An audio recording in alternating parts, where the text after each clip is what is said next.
CBS News, I'm Heather Bosch. I feel like it's closure because all of us came up and we've had different touching experiences with, with Prince and going to the concerts and actually meeting him in person.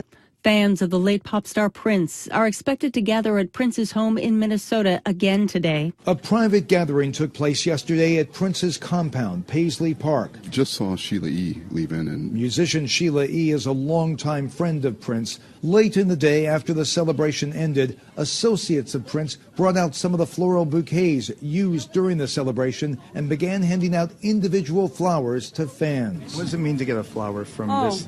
I can't even talk about it. It will hold a place of reverence in my house. Steve Futterman, CBS News at Paisley Park in Minnesota. Frantic 911 calls just released.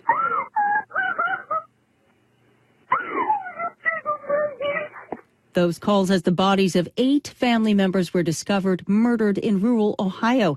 The search for the killer continues. Ohio Governor John Kasich tells CBS's Face the Nation. All of Ohio, and I think a lot of the country, is just horrified by what we've seen. And I'm confident at the end of the day we will find the perpetrators and justice will be delivered to them. No motive for the killing. 5 officers suffered smoke inhalation and 1 firefighter burned his hands while battling a 5-alarm fire in a Phoenix suburb. Jonathan Lowe reports an apartment under construction caught fire. It got so out of control with embers just flying everywhere at one point. Fire officials evacuated around 30 nearby homes. Firefighters are still putting out some hot spots there. Air Force One is in Germany. President Obama is there promoting a trade deal between the U.S. and Europe. Earlier, he was in Great Britain, where he urged the U.K. to remain part of the European Union.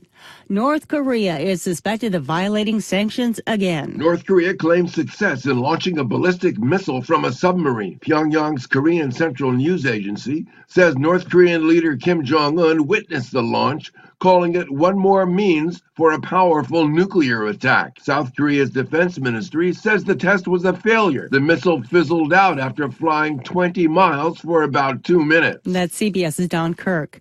ISIS has claimed responsibility for suicide attacks today targeting security forces in 2 Baghdad suburbs. At least 14 people dead.